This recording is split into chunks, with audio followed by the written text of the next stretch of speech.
ஆண்டவராகிய இயேசு கிறிஸ்துவின் இன்ப உயிர்த்தெழுந்த நாமத்தினாலே உங்களை அன்போடு வாழ்த்தி வரவேற்கிறேன். இந்த அற்புதமான நாளில இந்த சுவிசேஷ பயணத்துல உங்களையும் அழைத்து கொண்டு செல்லலாம் என்று இந்த நாளில ஒரு திருவசனம் சொல்லுகிறது, நீங்கள் என்னை தெரிந்து கொள்ளவில்லை, நான் உங்களை தெரிந்து கொண்டேன் என்று. யோவான் 15:16 சொல்லுகிறது, நீங்கள் என்னை தெரிந்து கொள்ளவில்லை, நான் உங்களை தெரிந்து கொண்டேன். நீங்கள் நாமத்தினாலே பிதாவை கேட்டுக்கொள்வது எதுவோ அதை அவர் உங்களுக்கு கொடுக்கத்தக்கதாக நீங்கள் போய் கனி கொடுக்கும்படிக்கும் உங்கள் கனி நிலைத்திருக்கும்படிக்கும் நான் உங்களை ஏற்படுத்தினேன். இல்லைங்களா? என்ன அழகா சொன்னாரு. நம்ம அவரை தெரிந்து கொள்ளவே இல்லை. நம்மலாம் ஆண்டவர் எப்ப ரொம்ப தேடுறோம் தெரியுங்களா? அடிபட்டு உதப்பட்டு நொந்து நூடுல்ஸ் ஆகி கஷ்டத்துல நஷ்டத்துல வியாதியில வறுமையில போராட்டத்துல ஆபத்துல ஆக்சிடென்ட்ல ரொம்ப அவரை தேடுறோம் இல்லைங்களா? சந்தோஷமா இருக்கும் போது சமாதானம் இருக்கும்போது கை நிறைய சம்பளம் வரும்போது தேடுறது இல்லையே. யாரா தேடிக்கிறோமா?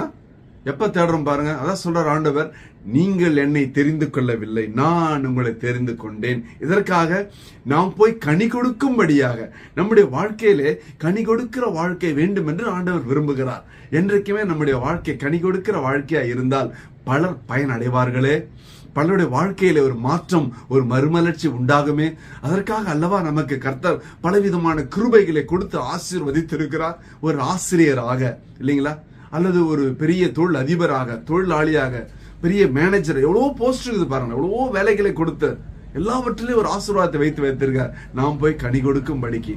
இன்னைக்கு எல்லாருமே நினைக்கிறாங்க, ஒரு சுவிசேஷம் சொல்லணும், சுவிசேஷம் செய்யணும், ஊழியம் செய்யணும்னு சொன்னா போய் மேடையை போட்டு பிரசங்கம் பண்றது பெரிய ஊழியம். அது அல்லங்க.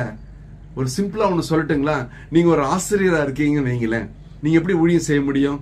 வசனமே சொல்லாம ஊழியம் செய்யலாம். எப்படி தெரியுங்களா? 10 நிமிஷம் முன்னால போறது இல்ல, டியூட்டி முடிஞ்சு 10 நிமிஷம் பின்னால வருது முதல் ஊழியம். ரெண்டாவது ஊழியம் அங்க இருக்கிற பிள்ளைகளை ஒரே மாதிரி நடத்துவது. நல்லா படிக்கிற மார்க் வாங்குற பையனுக்கு முதல் இடம் கொடுத்துட்டு படிக்காதன பின்னால தள்ளுறது அல்ல. அவன் படிக்கிறதானே வந்திருக்கிறான். அதே போல ஏற்ற தாழ்வு பார்க்காமல் சிரித்த முகத்தோடு பிள்ளைகளுக்கு சொல்லி கொடுக்கும் பொழுது அவர்கள் வாழ்க்கையில பெரிய மாற்றம் வருகிறதே. அது பெரிய ஊழியம் பாருங்க. நீங்க ஒரு அரசாங்கத்துல வேலை செய்றீங்கன்னு வைங்களேன், புன்முறுவலோடு வருவங்களை என்ன ஏதுன்னு விசாரிச்சாலே போதுமே இல்லையா? இல்லைன்னா நம்மளுக்கு அந்த தகுதி இல்ல, ஒருவேளை நம்மளுக்கு அந்த வாய்ப்பு இல்ல, அதிகாரம் இல்லைன்னா இவரை போய் பாருங்க சார்னு சொன்னா போதுமே இல்லையா? அதை விட்டுட்டு அந்த தலைக்கு மேல பெரிய வசனம் மாட்டுறது, இயேசுநாதர் போட்டோ மாட்டுறது, அதெல்லாம் வேண்டாம். உங்களை பார்த்தாலே சொல்லணும் கர்த்தரோட பிள்ளை என்று. இவர் தாங்க சரியான டைமுக்கு முன்னால வராரு, முடிஞ்ச பிறகு போறாருங்க. அலுவலக நேரத்துல அவர் கரெக்டா வேலை செய்யறாருங்க. அந்த அரசாங்க டைமுக்கு நம்ம சரியா வேலை செய்தா நம்முடைய பொருளாதாரம், நாட்டினுடைய பொருளாதாரம் மேன்மை அடையுமே. எத்தனை முறை செய்திருப்போம். ஆண்டவர் சொல்றாரு, நீ போய் கனி கொடுக்கணும். உன் வேலையிலே ஒரு ஊழியம் செய்யறன்னு வைங்களேன், அதுல பாகுபாடு வேறுபாடு பார்க்க கூடாது.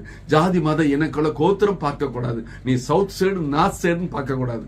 ஏதோ ஒரு இடத்துல ஆண்டவர் அழைத்தார் என்றால் 4 பேரோ 40 பேரோ 400 பேரோ 4000 பேரோ 40,000 பேரோ போய் நின்று பேசக்கூடிய கிருபையை கர்த்தர் கொடுப்பாராக.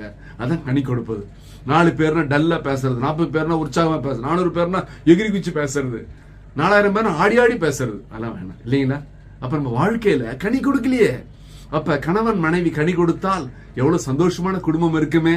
நீங்க உங்க பிள்ளைகள் உங்க வீட்டுல திருமணம் ஆகுதுன்னு வைங்களேன், உங்களுக்கு மருமகள் வந்தா அதை மகள் போல பாவித்து அவளை அரவணைத்து சென்றால் அதான் கனி கொடுக்கிற வாழ்க்கை. சிலர்லாம் மருமகள் வரட்டுன்னு காத்து நிற்க வேண்டியது இல்லைங்களா? மாமியாரே அல்ல, அம்மாவாங்க நடந்தாலே கனி கொடுக்கிற வாழ்க்கை. அதாங்க ஊழியமே.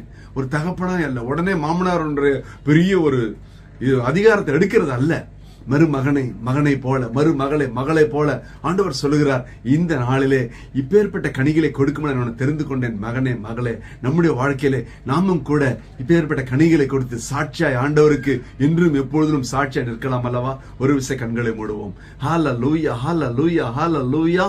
அப்பா சோத்திரம் ஆண்டவரே. இதோ இதை பார்த்து கொண்ட பிள்ளைகளோட வாழ்க்கையில கனி கொடுக்கிற வாழ்க்கையை மாற்றுங்க ஆண்டவரே.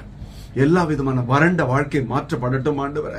தேவைகளை பூரணமாய் சந்திப்பீராக. இன்னும் வசனத்திலே வாழக்கூடிய கிருபைகளை தாருங்கப்பா. நீர் தெரிந்து கொண்டேன் என்று சொன்னீங்களா ஆண்டவரே? உமக்கா எழும்பி பிரகாசிக்கூடிய வல்லமையும் கிருபையும் ஊற்றுங்க ஆண்டவரே. தடைகளை முறித்து போடுங்க, வேதனைகளை முறித்து போடுங்க ராஜா.